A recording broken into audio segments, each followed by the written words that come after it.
Bismillahirrahmanirrahim. Assalamualaikum warahmatullahi wabarakatuh.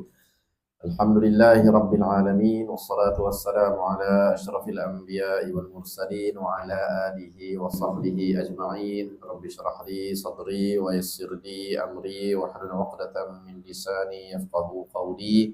Allahumma iftah alaina hikmataka wa anshur alaina min khazaini rahmatika ya arhamar rahimin. Amma ba'd, yang saya hormati pengurusi beserta barisan PJK Musalla Syifa, tuan-tuan imam, tuan-tuan Bilal, tuan-tuan guru, pimpinan-pimpinan masyarakat dalam qaryah Musalla Syifa, seterusnya para jemaah dirahmati Allah sekalian. Alhamdulillah, marilah pertama-tamanya kita merafa'kan kesyukuran kita kepada Allah Subhanahu wa taala atas segala limpahan nikmatnya pada kita. Mudah-mudahan kita sentiasa tergolong dalam kalangan hamba-Nya yang banyak bersyukur kepadanya. Selawat dan salam pada junjungan besar baginda Rasulullah sallallahu alaihi wasallam yang telah menunjuk ajar kita jalan-jalan hidayah menuju Allah Subhanahu wa taala. Mudah-mudahan kita dikumpulkan bersama-sama dengan baginda Rasulullah sallallahu alaihi wasallam dalam syurga Firdaus kelak. Baik tuan-tuan, puan-puan dirahmati Allah sekalian, kita sambung kembali kuliah kita dalam kitab Talbisu Iblis. Mengambil sempena cuti hari pekerja 1 Mei ni, saya ingatkan tak ada apa-apa, tapi Ustaz Harun mesej kata nak buat kuliah. Alhamdulillah, hebat penduduk sini ni. Orang lain bercuti tapi mereka sibuk menuntut ilmu. Baguslah, Alhamdulillah, satu semangat yang patut dicontohi. Baik, kita hari itu kita dah bercerita berkenaan dengan muslihat iblis dalam masalah harta. Muslihat iblis dalam masalah harta, muka surat 257 ni kita mula baca dalam kuliah kita yang lepas. Selepas raya baru ni sempat satu kuliah. Baik, kita dah cerita bagaimana permulaannya pada zaman dahulu. Ulama-ulama orang-orang sufi ini ada belitan tipu daya iblis terhadap mereka. Iaitulah mereka ni mencela harta dan menakut-nakutkan orang lain tentang harta. Ni tuan-tuan, ni muslihat iblis terhadap orang-orang sufi, di mana mereka menjadikan iblis ni menjadikan orang-orang sufi ni merasakan harta tu sebagai satu bentuk kejahatan. Orang sufi ni dibelit oleh iblis dengan apa? Dengan merasakan bahawa harta ni patut dicela, patut kita tolak, patut kita tak peduli atau mereka mencela harta, mereka menakut-nakutkan orang tentang kejahatan harta. Ni muslihat iblis yang pertama kepada orang-orang sufi yang terdahulu, generasi yang pertama dulu. Kemudian kata Ibn Jauzi, kemudian datang pula zaman sekarang ni pula, dia kata model hasutan, beritan, tipu daya iblis ni berubah. Dia berubah kepada cara yang lain. Apa dia? Iaitulah jangan pegang duit. Jangan pegang duit dengan duit yang banyak di tangan. Jadi apa yang mereka buat? Mereka akan membelanjakannya secara berlebih-lebihan. Dapat duit je, belanja secara berlebih-lebihan. Kadang-kadang tu sedekah sampai habis duit itu. Ni antara muslihat iblis terhadap orang-orang sufi. Sebab apa? Sebab bila mereka beranggapan yang pertama tadi, duit itu adalah satu bentuk kejahatan. Jadi mereka tak kejar. Okey, itu satu. Mereka tak sibuk dengan duit, tak sibuk dengan harta. Baik. Yang kedua ni pula, mereka ada harta, ada duit, tapi mereka menghabiskan duit itu, membelanjakannya secara berlebih-lebihan. Ni kata Ibn Jauzi, sehingga kan selepas dia berbelanja tersebut, dia meminta-minta pula kepada orang lain. Ni tak kena lah. Kan kita bukan main lagi bersedekah, time bersedekah kita bersedekah, time belanja kita belanja, tapi akhirnya lepas selesai kita pun minta sedekah dan sebagainya. Kata Ibn Jauzi, kalaulah harta yang dia belanjakan tu harta yang haram, tak ada masalah.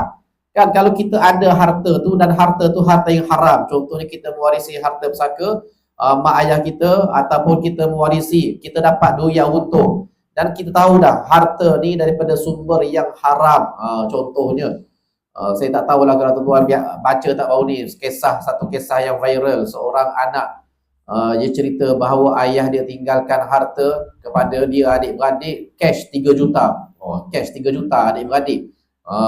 Kemudian bila dapat harta peninggalan arwah ayah dia ni, dia dia kata nasib keluarga dia ni berubah Berubah tu maksudnya apa? Mak dia ditimpa sakit, adik-beradik lain pun kemalangan lah, itulah inilah.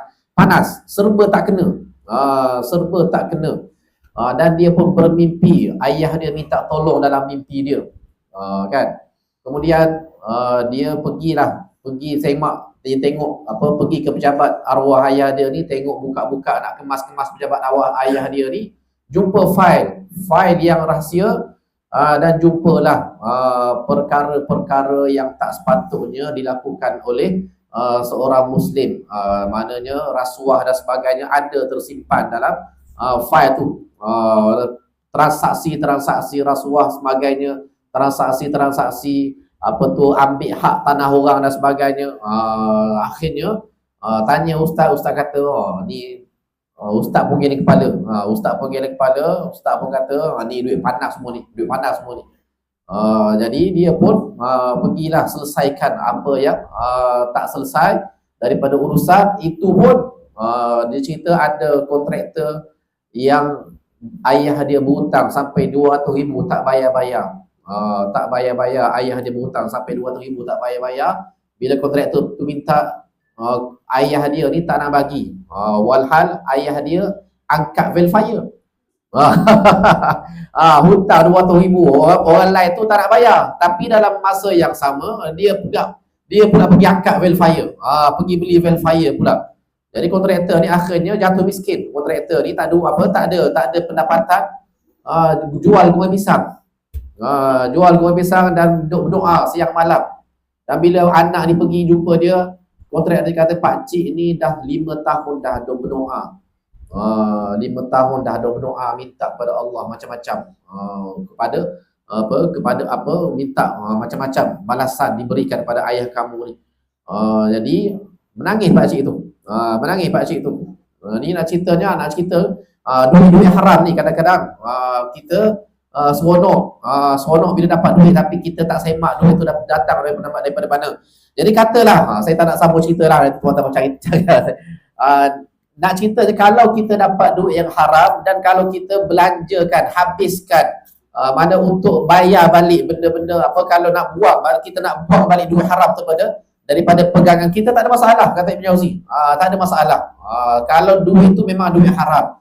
Tapi kalau duit tu duit halal, jangan kita belanjakan secara boros, secara berlebih-lebihan. Sepatutnya kita gunakan kepada yang baik. Kita berikan nafkah kepada keluarga yang miskin dan sebagainya. Itu lebih baik daripada akhirnya kita meminta-minta kepada orang lain. Baik. Kemudian kita cerita pula, Ibn Jauzi cerita pula berkenaan dengan bagaimana kedudukan harta ni dalam Al-Quran. Bagaimana Allah memberikan kedudukan pada harta ni dalam Al-Quran. Kan kita cerita dah bagaimana Allah sebut tentang harta-harta yang tak patut kita berikan kepada orang-orang yang tak berakal. Wala tu'tus sufaha'a amwalakum allati ja'alallahu lakum qiyama. Jangan kamu berikan harta kamu kepada orang-orang yang tak berakal ataupun orang-orang yang bodoh, mana yang tak reti nak gunakan harta tersebut. Yang Allah berikan harta tersebut kepada kamu qiyama, sebagai penjaga. Kan Allah bagi duit tu untuk kita jaga, tiba-tiba kita bagi pula kepada orang yang tak berakal, orang yang tak reti guna harta. Sebab tu kita dah sebut dulu dalam kuliah kita yang lepas, mak ayah ni, ibu-ibu, ayah ni, kalau anak-anak dapat duit raya, masa tu baru lepas raya, duit raya tu mak ayah ni kena jaga, kena kawal. Bukannya ambil untuk mak ayah guna, tak, kena kawal duit tu daripada disia-siakan oleh kanak-kanak yang masih belum berakal. Kan sampai 200-300 habis beli mercun, ni bukan tak patutlah. Kan 200-300 dapat duit raya, habis beli mercun. Ni nak ceritanya, bila duit tu diberikan kepada orang yang tak berakal, kanak-kanak yang masih belum sampai umur berakal dan baligh, maka dia gunakan harta tersebut kepada yang tempat-tempat yang tak sepatutnya, tempat-tempat yang tak berfaedah. Jadi kita ni sebagai penjaga kena jaga, kena kawal. Begitu juga bila mana Allah Subhanahu Wa Taala melarang kita menyerahkan harta kepada anak yatim yang belum pandai menguruskan harta. Kan kalau kita ada anak saudara yang merupakan anak yatim, kita sebagai pak saudara, kita pegang pegang amanah, jaga harta bagi pihak dia, maka kita jangan serahkan harta tersebut lagi kepada anak yatim tersebut sehingga anak yatim tu pandai menguruskan hartanya sendiri. Kan? Kita guna untuk kepentingan budak tu. Kita sebagai penjaga boleh guna untuk kepentingan budak tu, bukan untuk kepentingan kita. Begitu juga kita dapat pegang duit raya anak kita, boleh guna duit raya tu untuk kepentingan budak tu, bukan kepentingan kita. Baik. Jadi kita jangan serahkan duit tersebut kepada anak yatim selagi mana mereka belum lagi pandai menguruskan harta tersebut. Bila mana mereka dah pandai, fa in anastum minhum rusyda fadfa'u ilaihim amwalahum. Kemudian jika menurut pendapat kamu mereka telah cerdas, pandai memelihara harta, maka serahkanlah kepada mereka harta-hartanya. Bila dah sampai umur, dah sampai tempohnya, kalau kita sebut dalam istilah semasa ni dah 18 tahun ke atas, kita serahkan harta tersebut kepada mereka untuk mereka teruskan urusan harta tersebut. Baik.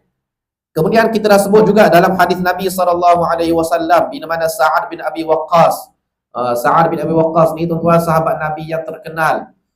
Dia ni dalam satu peristiwa dia jatuh sakit yang sangat teruk. Dan dia menyangkakan bahawa dia akan mati dalam sakit dia tersebut. Dia rasa macam tak ada harapan dah, mungkin dengan sakit ni aku mati. Dan dia tinggalkan, dia ada anak seorang je, anak perempuan seorang, dan ada isteri anak perempuan seorang. Jadi dia ni apa nak buat tuan? Dia nak wasiatkan semua harta dia. Nak wasiat maksudnya nak bagi kepada orang lain, nak wasiat. Mana nak sedekah kepada bukan waris. Itu maksud wasiat. Wasiat ni kita nak berikan harta tersebut kepada bukan waris. Jadi dia tanya Rasulullah SAW tentang wasiat tersebut. Lalu Rasulullah SAW sebut pada dia ni, la antatruka warathataka aghniya khairul laka min antatrukahum 'alatan yatakaffafuna an-nas. Kalau kamu tinggalkan ahli waris kamu dalam keadaan kaya, lebih baik daripada kamu tinggalkan mereka dalam keadaan miskin, meminta-minta kepada manusia. Ini kata Rasulullah SAW kepada Sa'ad. Bila kadang-kadang orang Arab dulu ni dia fikir, dia macam dia fikir kesudahan, kalau aku mati tinggal isteri seorang, tinggal anak perempuan. Bagi dia apa? Bagi dia isteri seorang ni boleh jadi lepas ni kahwin dengan orang lelaki lain. Anak perempuan pula nanti kahwin dengan orang lelaki lain, orang lelaki tu lah pandai-pandai jaga dia. Jadi harta yang dia ada yang banyak ni buat apa? Aku nak tinggalkan untuk isteri dengan anak aku, baik aku sedekah dia semua, wasiat. Ni bagi dia. Kan kalau kita nak tengok sifat orang Arab dulu, dia macam tu lah, dia nampak isteri aku ni lepas kahwin nanti mungkin boleh jadi kahwin orang lain. Anak perempuan aku ni pula dah besar, besok kahwin orang lain. Jadi harta yang aku ada ni buat apa? Sedekah semua, wasiat. Jadi Nabi SAW melarang Sa'ad bin Abi Waqqas daripada melakukan perkara tersebut, dan Nabi menasihatkan Sa'ad bin Abi Waqqas ni, kata az-thuluth, 1/3 sahaja. Kalau nak wasiat juga 1/3 sahaja. Dan itu pun Nabi sebut was-thuluthu katsir. 1/3 tu pun banyak. Tu pun banyak. Mana kalau kita ada 30,000, kalau nak wasiat 10,000 je. Itu pun Nabi kata banyak. Sebab tu ada sebahagian ulama macam Dr. Umar Abdul Kafi, dia kata lebih baik 1/4. Kalau Nabi dah sebut 1/3 tu pun banyak, maknanya kita kurangkan kepada 1/4. Kalau ada 30,000, berapa nak wasiat? 7,500.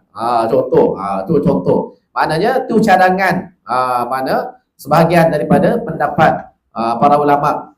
Dia kata kalau Nabi sebut 1/3 tu pun banyak, maka lebih baik kita sedekah 1/4 sahaja, wasiat 1/4 daripada harta tinggalan kita. Kan? Dan kita dah sebut dulu bagaimana kalau nak wasiat, nak sedekah, wasiatlah, bersedekahlah semasa masa kita hidup. Jangan harapkan lepas kita mati orang lain akan sedekah untuk kita. Tak ada. Tak ada dah tuan. Saya dah cerita bagaimana kepada tuan-tuan kisah seorang jutawan di Saudi.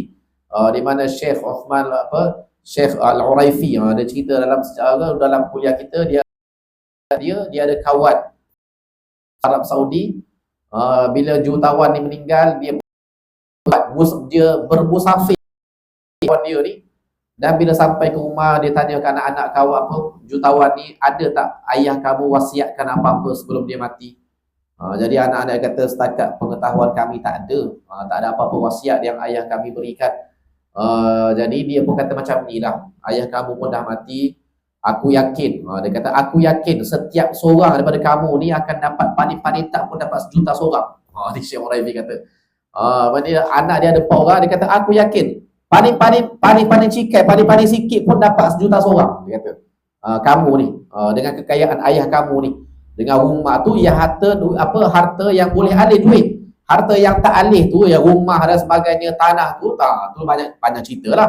Dia harta alih ni, duit ni pun, dia kata paling-paling tak pun setiap kamu ni 4 orang ni 1,000,000 seorang boleh dapat.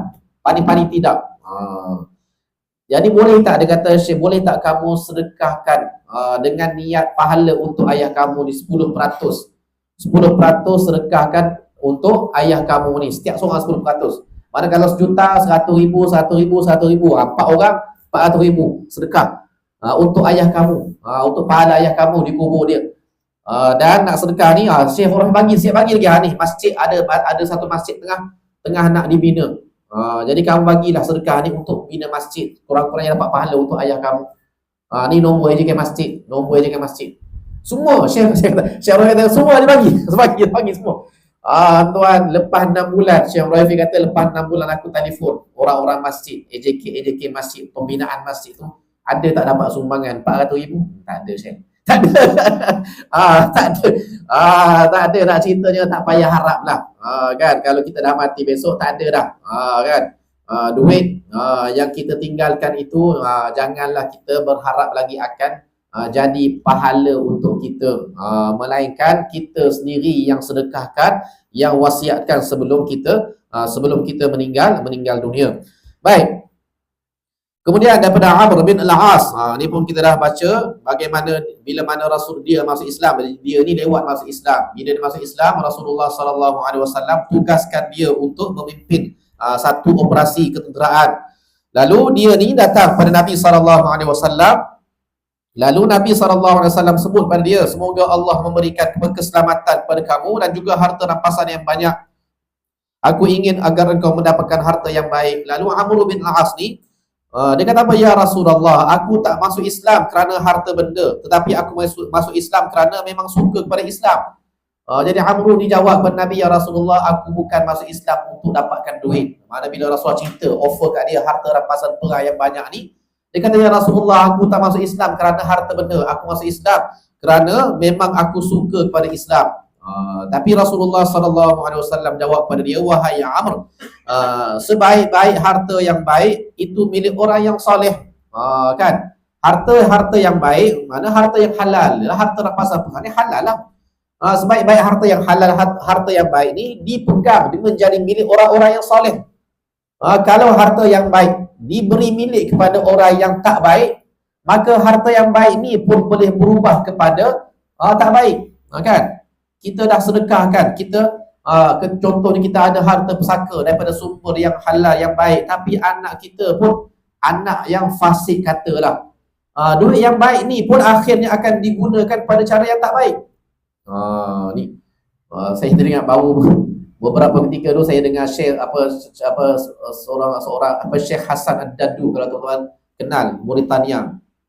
Dia ditemu ramah oleh seorang wartawan. Dia kata ada orang berpendapat dia usaha mencari harta, sibuk mencari harta ni untuk tinggalkan anak-anak dia ni kaya, untuk tinggalkan anak dia ni kaya. Kalau boleh setiap orang ada rumah.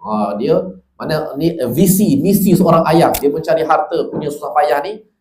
Visi dia, kalau boleh aku nak tinggalkan anak-anak aku ni kaya semua, setiap seorang ada sebiji rumah. Syekh Hasan Dadu tanya soalan, terkejut wartawan tu. Ditanya wartawan tu, dia kata ayah ni dia kata ayah dia dulu tu tinggalkan apa kat dia?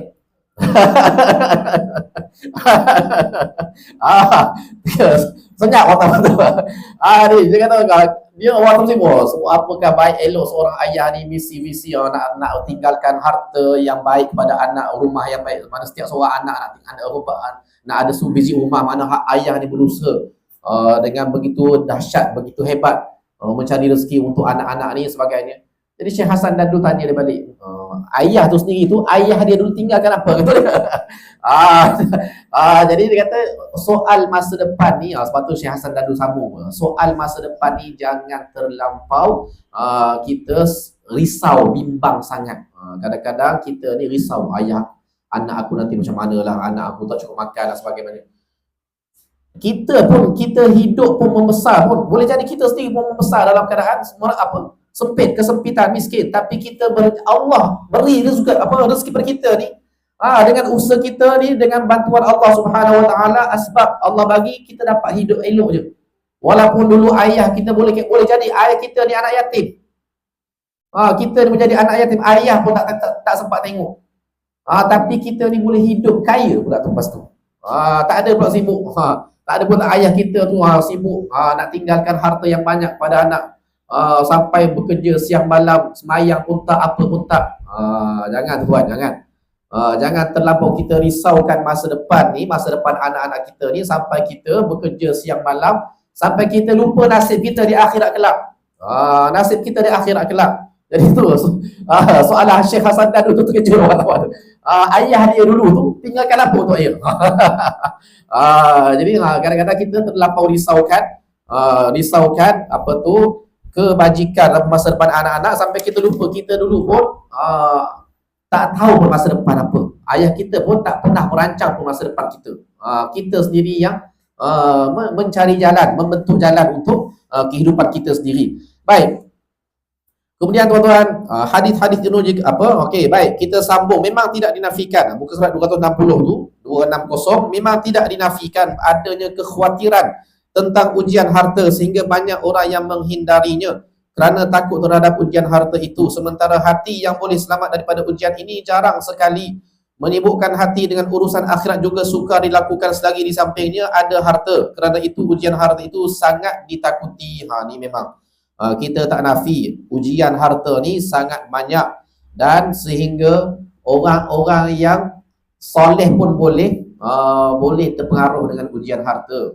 Kan tuan-tuan pun baru ni pun tahu kan, kecoh viral 230 juta dana zakat disebut, wallahu alam lah dana zakat ke, ataupun ada yang menjelaskan bukan dana zakat tapi dana awam, tak tahu, wallahu alam mana satu.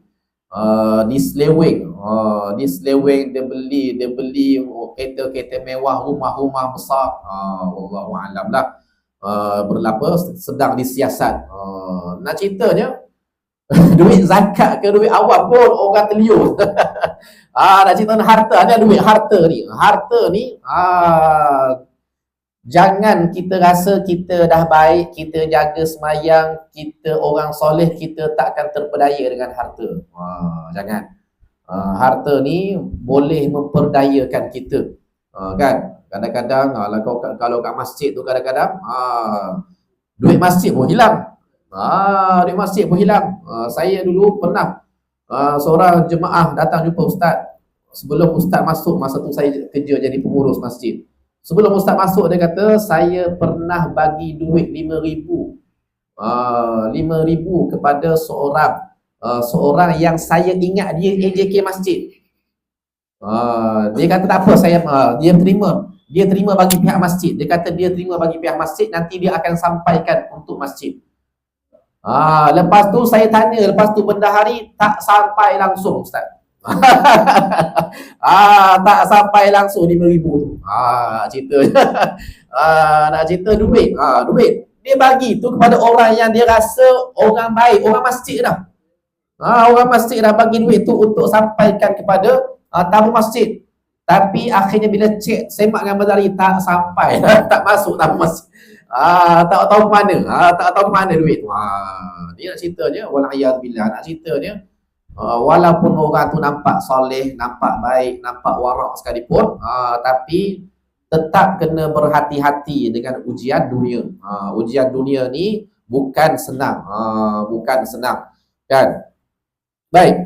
Jadi dia kata banyak orang yang menghindarinya kerana takutkan ujian, betul, kerana takut terhadap ujian harta itu. Sementara hati yang boleh selamat daripada ujian ini jarang sekali. Hati yang boleh selamat daripada ujian ini jarang sekali. Memang susah nak cari orang yang betul-betul selamat daripada ujian dunia ni.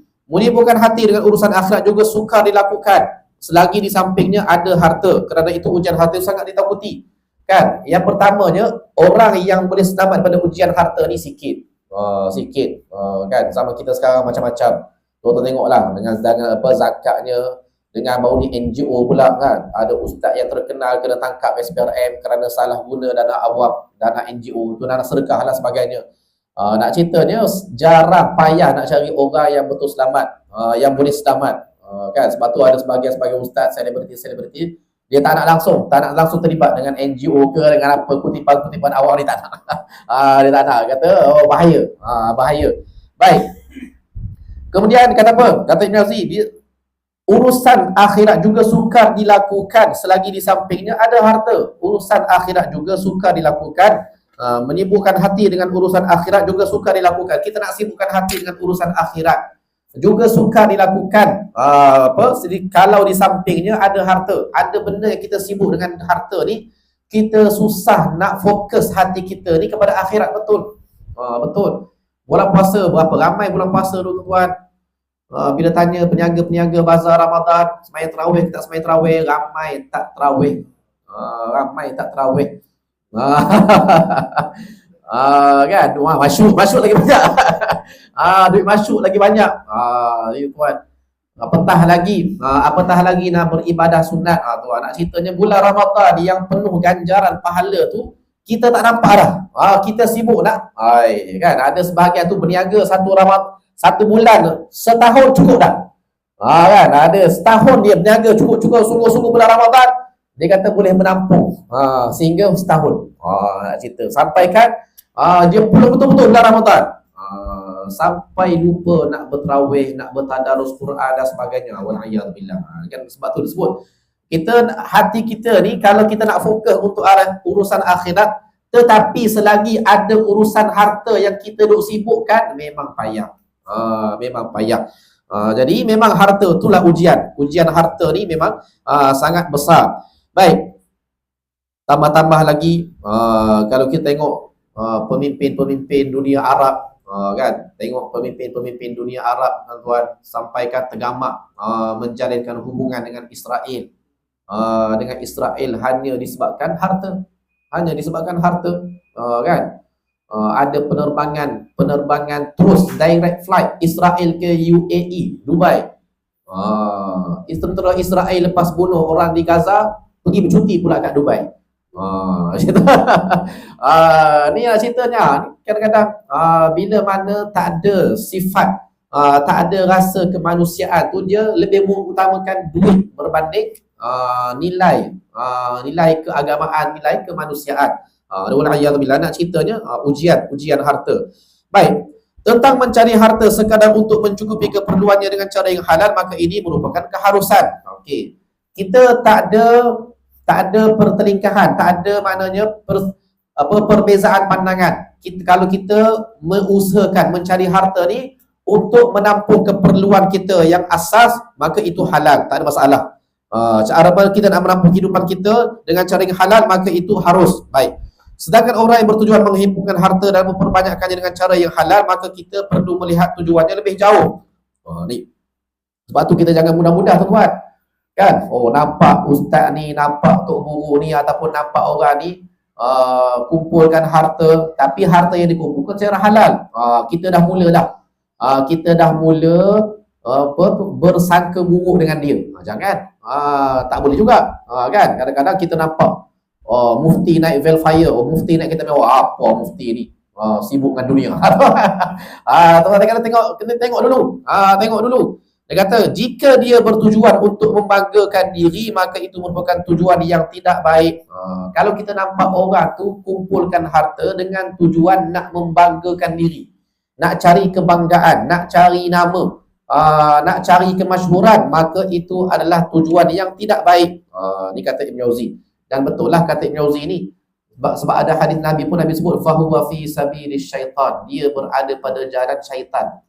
Orang yang mencari harta dengan tujuan untuk menunjuk-nunjuk, dengan tujuan untuk bermegah-megah, berbangga-bangga, maka Nabi sebut fahuwa fi sabilis syaitan, maka dia berada pada jalan syaitan. Bahaya ni, kan? Sebab tu kita Kadang-kadang risau tengok orang Melayu kita, orang Islam kita ni bermegah-megah dengan harta di Facebook, tunjuk bila kita tegur mereka bagi motivasi, nak bagi motivasi kepada orang ni tuan. Kadang-kadang motivasi pun kita tahu motivasi ke tak motivasi melalui kata-kata yang keluar daripada mulut, kan. Jadi jangan kita nak kumpulkan harta dengan tujuan nak berbangga-bangga, nak menunjuk-menunjuk, maka jangan. Itu ada tujuan yang tak baik, itu adalah jalan syaitan, kan. Saya dah sebut dulu, kadang-kadang ada orang kita ni dia kerja betul-betul, usaha betul-betul, tujuannya nak berbangga-bangga, tunjuk kat orang kampung, balik kampung, kan, balik raya, tambah-tambah datang kerja KL, nak balik kampung besok, tunjuk pakai kereta mewah, tunjuk pakai pakaian mewah dan sebagainya, tunjuk boleh duduk hotel dan sebagainya, maka itu termasuk pada jalan syaitan. Kadang-kadang kita beraya sibuk, time raya tu lah nak beli langsir baru, nak tukar semua baru. Pasal apa? Pasal niat nak tunjuk.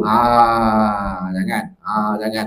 Ini termasuk pada jalan syaitan. Jadi kata Ibn Jauzi, kalau dia kumpulkan harta, walaupun harta tersebut dikumpulkan cara yang halal, harta tu halal, bukan tak halal, harta tu halal, tapi tujuan dia kumpulkan harta tersebut dengan cara yang tidak betul, iaitulah dengan tujuan untuk membanggakan diri, maka itu adalah tujuan yang tidak baik.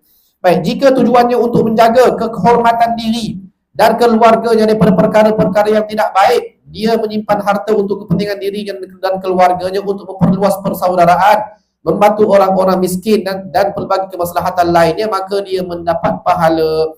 Ni boleh. Kalau kita kumpulkan harta yang halal, harta tu halal, okey, selesai. Kita kumpulkan dengan niat apa? Okey, pastikan niat tu niat yang baik. Apa dia niat yang baik? Untuk menjaga kehormatan diri dan keluarga. Ini satu.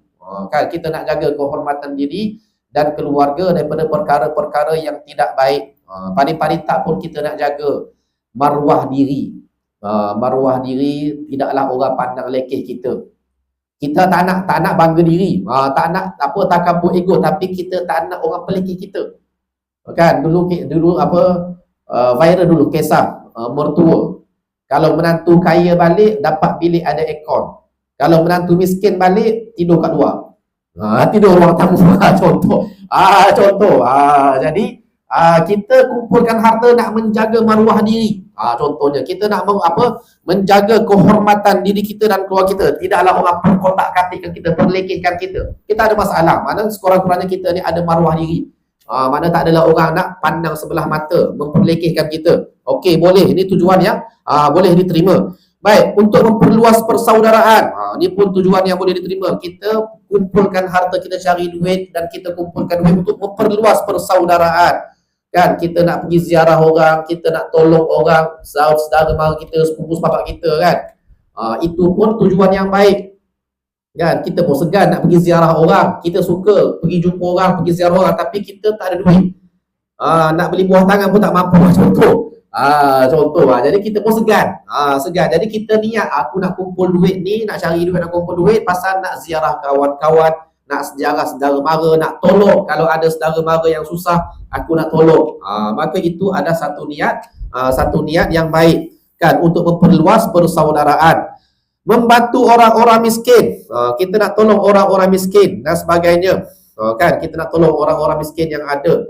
Kadang-kadang kita rasa kalau lah aku ada duit, aku nak tolong dia ni, kan. Tapi fikir kita pun, alamak aku pun tak ada duit.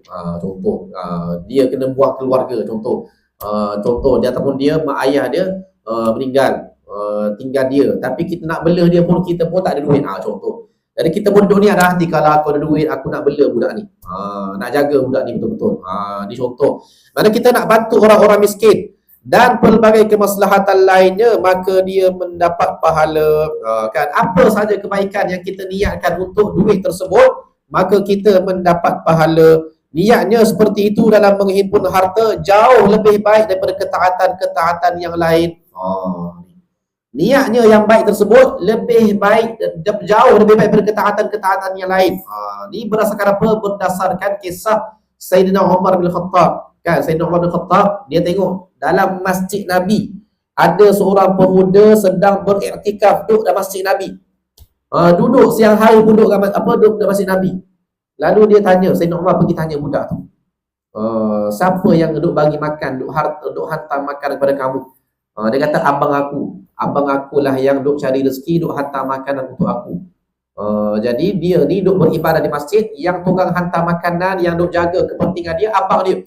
Jadi Sayyidina Umar kata, abang kamu tu lebih baik daripada kamu. Abang kamu yang duduk sibuk cari rezeki, yang duduk sibuk tanggung kehidupan kamu, itu dia lebih baik daripada kamu, berbanding kamu yang duduk sembahyang, duduk baca Quran di masjid 24 jam. Nak cerita je tuan, ibadah ni ada ibadah yang untuk diri kita, ibadah panggil untuk ibadah peribadi untuk diri kita. Ibadah ni pahalanya kita je. Tapi ada ibadah yang melangkau kepada orang lain. Dan antaranya ibadah mencari rezeki. Kan? Bila kita cari rezeki yang halal, dan dengan rezeki yang halal tersebut kita dapat sampaikan manfaat pada orang lain, maka dapat pahala yang lebih besar berbanding kita melakukan pahala ketaatan-ketaatan yang lain. Sebab tu dalam Al-Quran, bila mana Allah cerita tentang orang yang dah mati, Allah cerita apa penyesalan mereka kat dunia dulu. Kan? Penyesalan mereka nak balik, mereka minta, ya Allah, kembalikanlah kami kepada dunia untuk apa? Untuk kami bersedekah. Mereka tak minta benda lain, ya Allah, kembalikan kami ke dunia. Kan? Kalau kita fikir, kembali ke dunia nak sembahyang tahajud ke? Kembali ke dunia nak baca Quran ke? Tak tuan, kembali ke dunia untuk bersedekah. Kenapa sedekah? Sebab bila mana mereka tahu pahala yang ada pada sedekah yang begitu besar, sampai 700 kali ganda.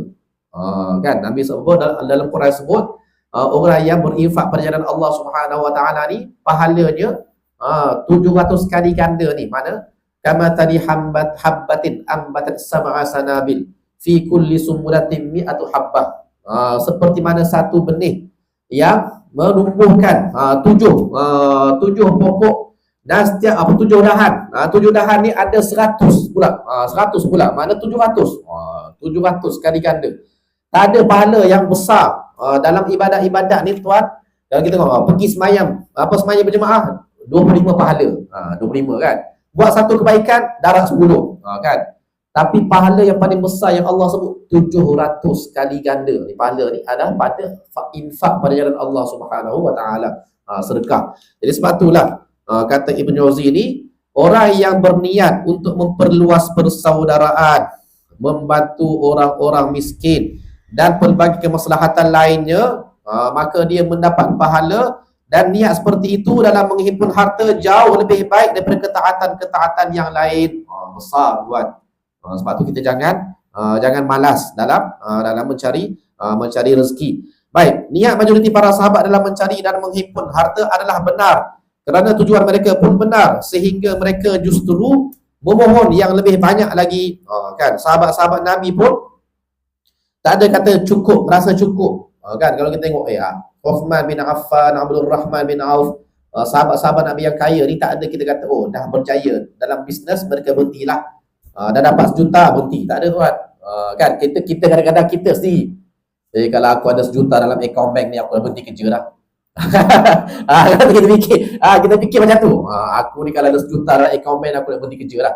Tuan, jangan. Tu tak betul. Tak betul. Bekerja mencari rezeki ni kena diteruskan. Ada 1 juta ke, ada 2 juta dalam bank ke, kena bekerja terus.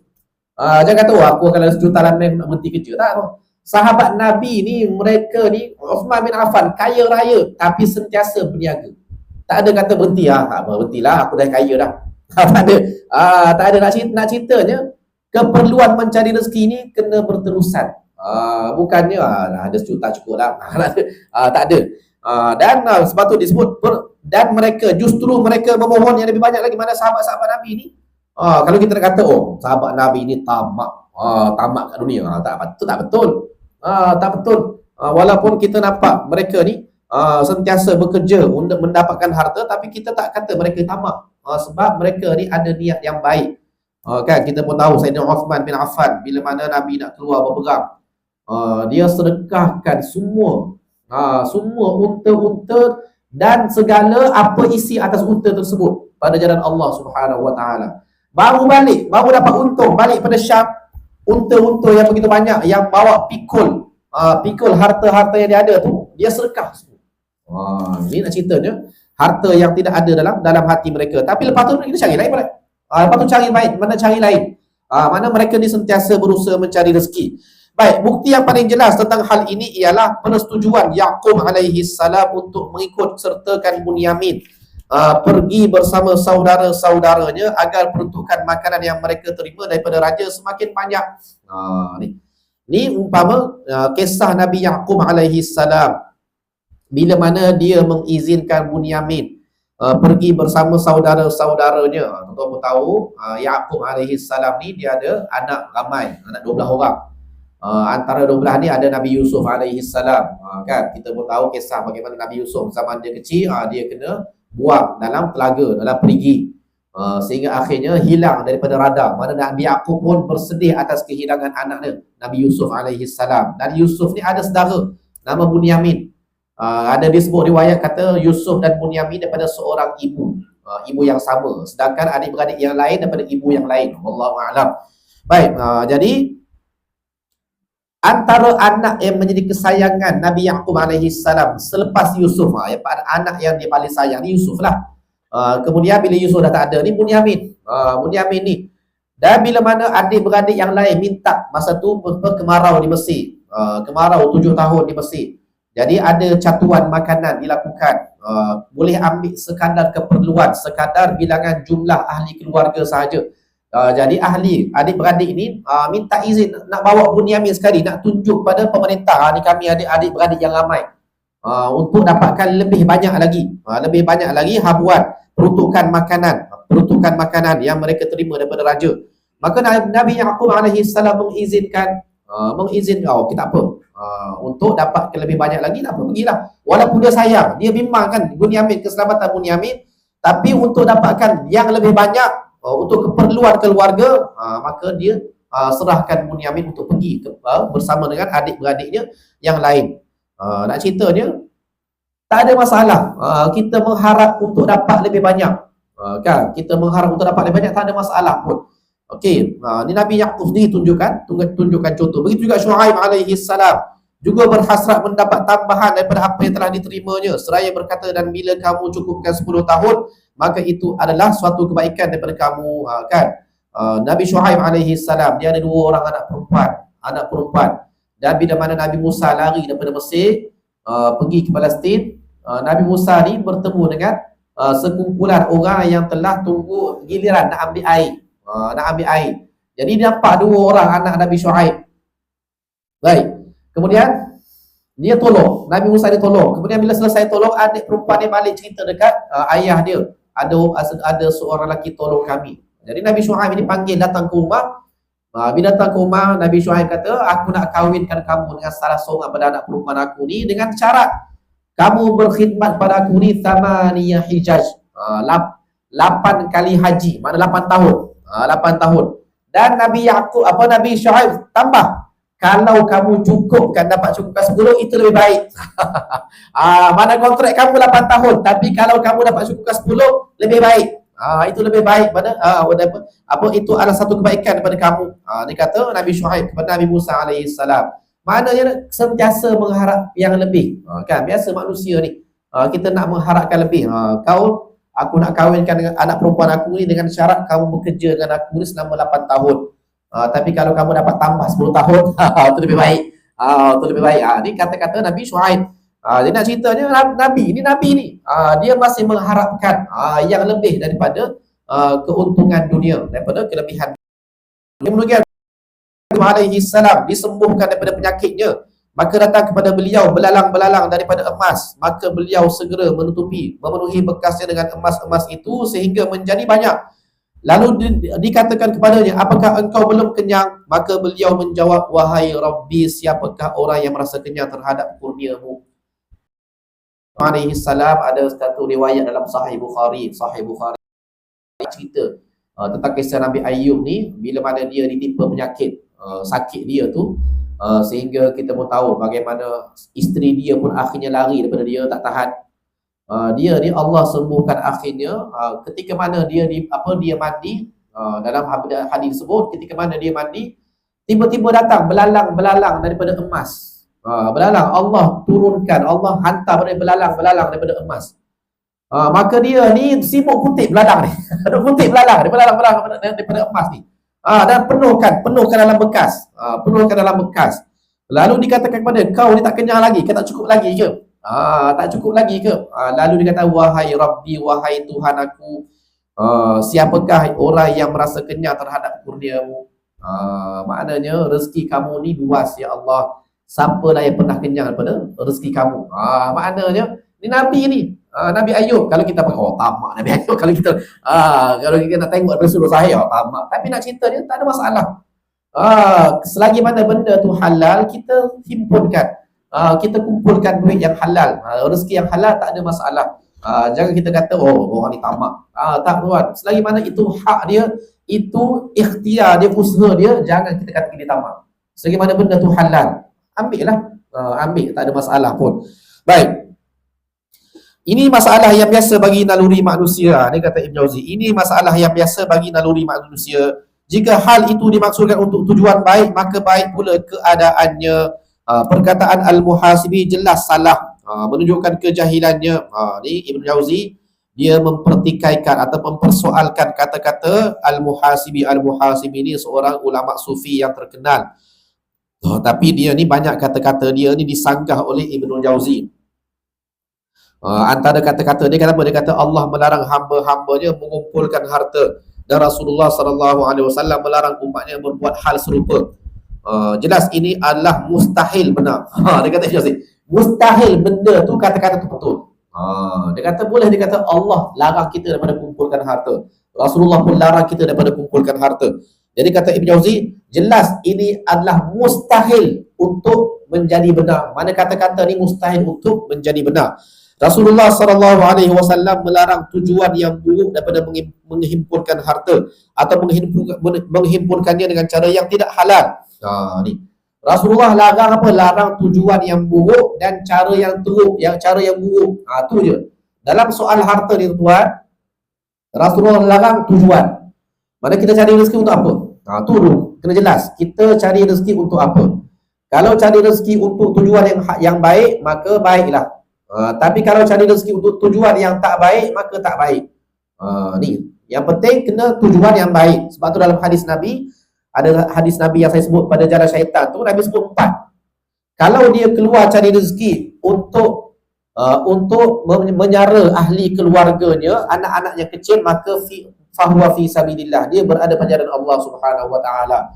Kalau dia cari rezeki untuk kedua ibu bapa yang dah tua, maka dia berada pada jalan Allah Subhanahu wa taala. Kalau dia cari rezeki untuk menjaga kehormatan diri, maruah diri dia, maka dia berada pada jalan Allah Subhanahu wa taala. Nabi sebut 3. 3 ni Nabi sebut pada jalan Allah Subhanahu wa taala. Tapi yang terakhir Nabi sebut, kalau dia cari rezeki untuk membangga diri, untuk menunjuk-nunjuk, maka dia berada pada jalan syaitan. Maknanya yang pertama sekali kita tengok tujuan kita cari rezeki untuk apa. Kita cari rezeki untuk apa? Itu yang pertama. Yang kedua, kita cari rezeki dengan cara apa? Cara apa kita cari rezeki? Cara menipu? Tak boleh lah. Kan? Zaman sekarang ni banyak orang cari rezeki dengan cara menipu. Produk timbang kilo, kemudian jual. Produk kosmetik, banyak sekarang ni timbang kilo. Beli buah-buah timbang kilo, tak ada kajian, tak ada apa, lepas tu buat dakwaan yang macam-macam kan. Ubat ini boleh merawat 20 penyakit. Tuan-tuan, puan-puan, minum ubat ni, minum sirap, minum jus ni, 20 penyakit boleh ubat. Doktor pun tak boleh cakap macam tu. Tapi rupanya timbang kilo, produk timbang kilo. Nak cerita ni menipu lah ni, dengan cara menipu. Tak halal, tak berkat rezeki tu. Okey, jadi pastikan niat kita baik, pastikan cara kita pun baik. Cara dalam kita mencari rezeki.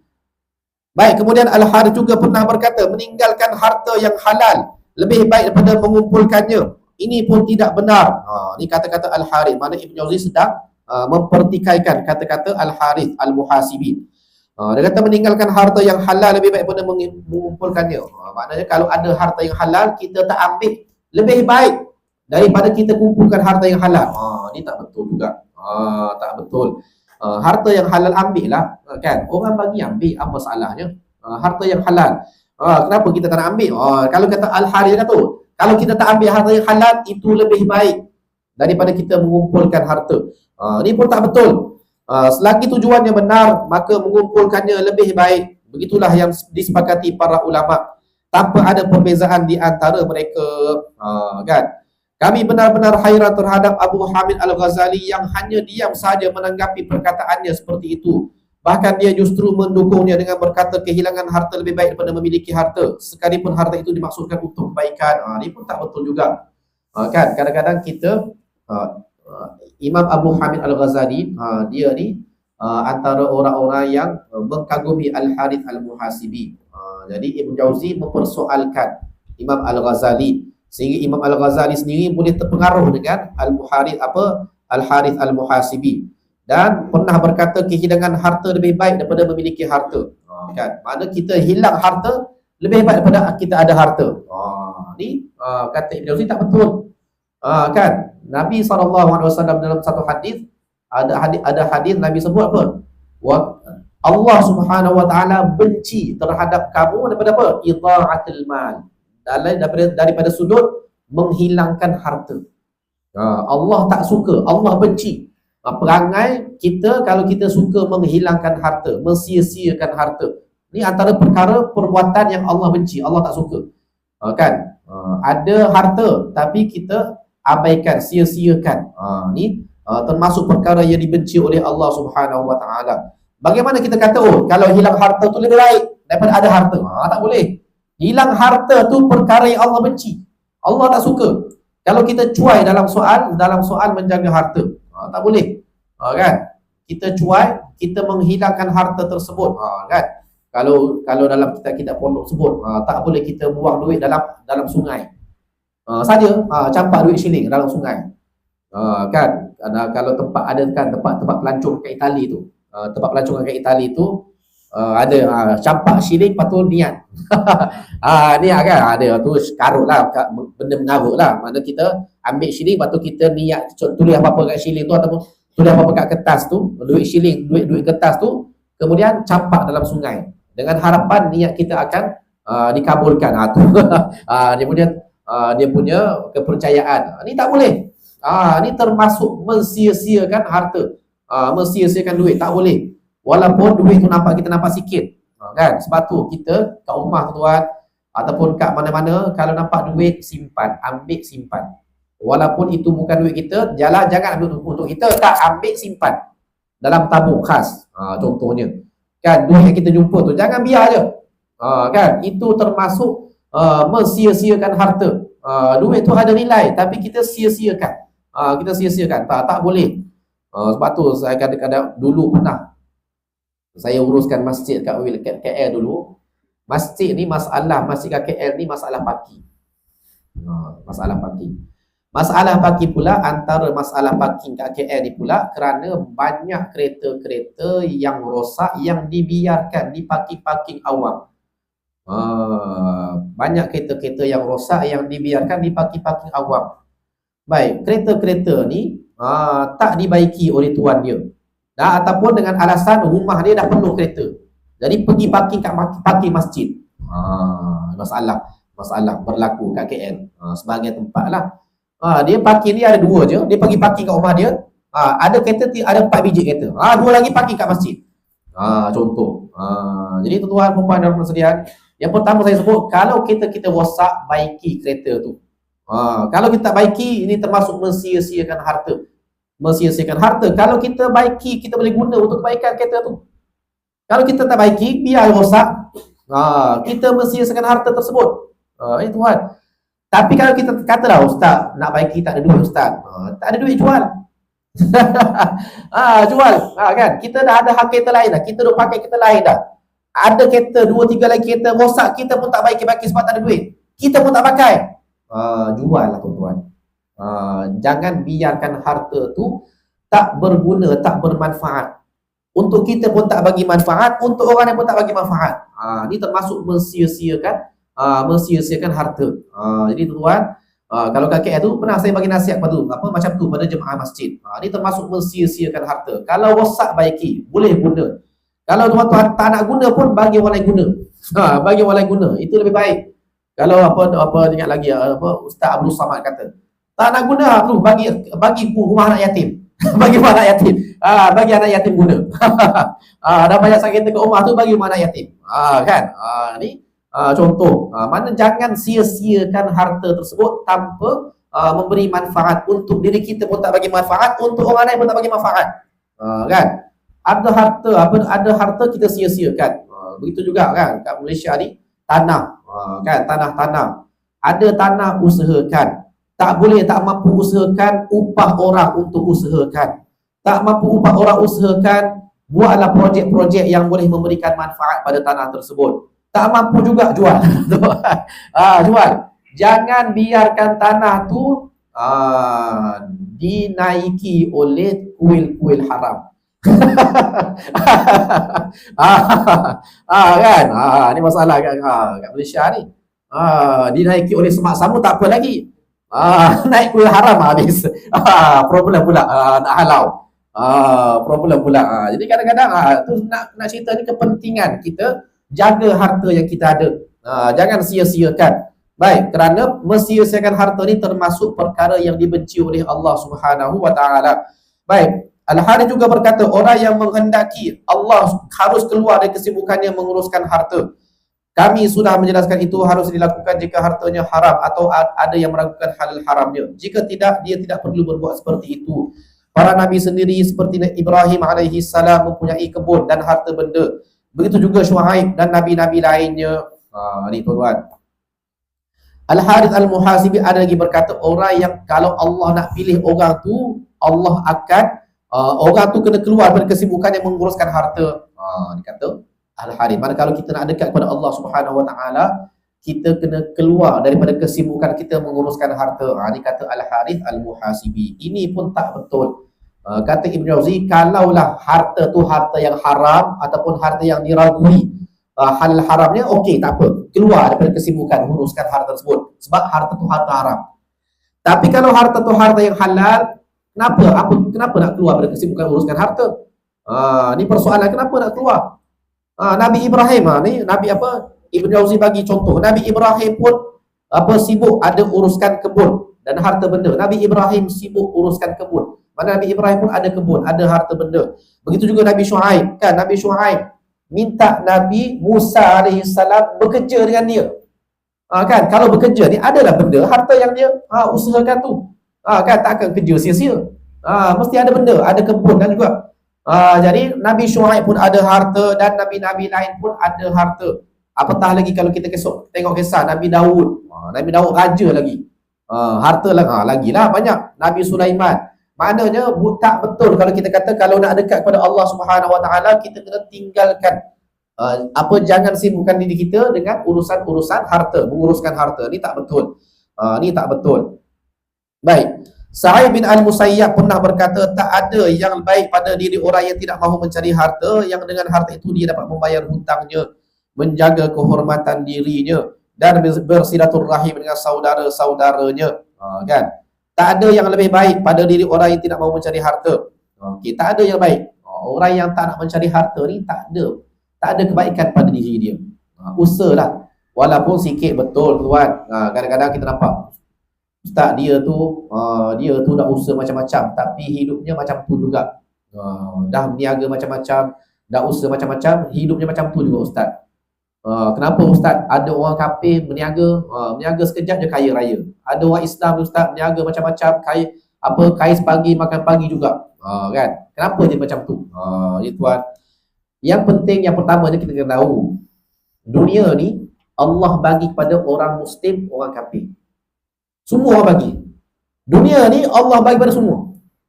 Tapi akhirat Allah hanya bagi kepada kekasih dia. Kepada Allah. Orang yang Allah sayang, Allah bagi akhirat. Tapi dunia ni Allah bagi. Orang yang Allah sayang pun Allah bagi. Orang yang Allah tak sayang pun Allah bagi. Kadang-kadang Allah tak bagi pun ada. Kan? Mana dunia kepada takdir yang Allah telah tetapkan. Baik, jangan kita pelik. Kenapa ustaz orang ni tak kaya-kaya, orang jahat tapi kaya raya? Ni semuanya ketentuan takdir Allah Subhanahu Wa Taala. Kadang-kadang ada dia usaha sikit je kan. Ada orang usaha berniaga sejam, kaya raya. Orang berniaga bertahun-tahun, ketentuan tetapkan. Dan yang penting kita kena tetap mencari harta, mencari rezeki. Jangan duduk mencari rezeki. Kerana dengan haram rezeki, sekurang-kurangnya dia ada duit yang dengannya dia boleh, walaupun tak kaya tapi cukup. Istilah tak kaya tapi cukup. Kadang-kadang kita nampak kita pernah tak sehari kita cukup makan langsung kan. Ada bila kita duk merungut, hidup susah kita pun makan kan, kita boleh makan. Time kan kita boleh makan. Time kita nak tidur kita boleh tidur. Time kita sakit kita boleh pergi hospital lagi. Itu tanda Allah cukupkan kita. Allah cukup. Orang miskin ni, orang fakir ni langsung nak makan pun tak cukup. Nak tidur pun tak lena. Nak pergi hospital pun tak mampu. Kita panggil miskin. Tapi kalau kita rasa kita ni makan pun cukup, tak pernahlah berlapar tu, dia ada rumah yang selesa, bukan kata merempat tidur bawah jambatan dan sebagainya. Kemudian kalau tak sihat boleh pergi hospital, boleh beli ubat. Ini tanda kita ni Allah cukupkan. Walaupun tak kaya tapi Allah cukupkan. Cukupkan keperluan kita. Baik, kalau kita ada duit kita boleh bayar hutang, kan? Dengan duit kita boleh bayar hutang. Sekurang-kurangnya bayar sikit demi sikit. Ni tuan. Ni paling penting sekali. Orang kata kalau nak bagi orang ingat kat kita dalam doa dia, hutangkan dia. Kan? Kalau kita kan kadang-kadang kita nak pesan orang, kau tolonglah doakan aku dalam doakan aku, ingat aku dalam doa kamu. Cara mudahnya hutangkan dia. Nanti dia akan ingat kita dalam doa dia. Ni tuan, ni hutang ni satu benda je. Bila kita berhutang dengan orang, tunjukkan kesungguhan kita bayar hutang. Tu je. Tak boleh bayar semua, bayar sikit-sikit.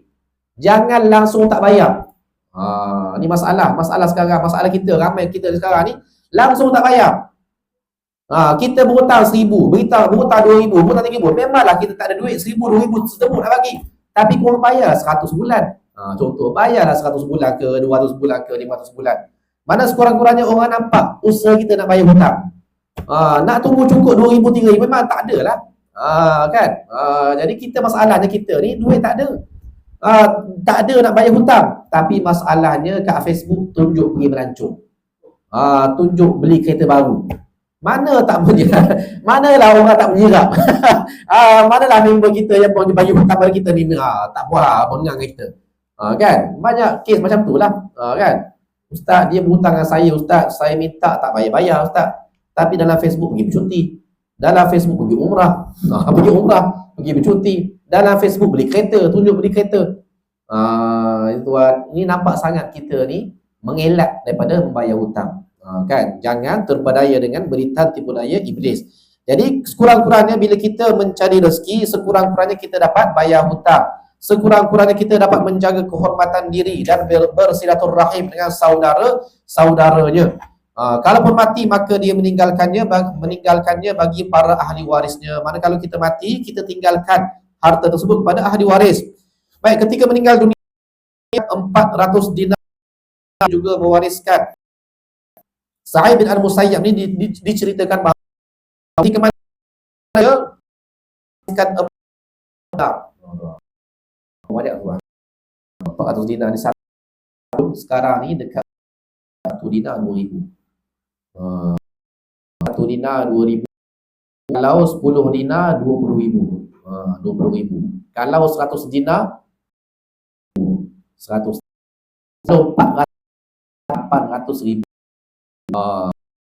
Sa'id bin Al-Musayyab ni Ketika mana dia meninggal dunia, dia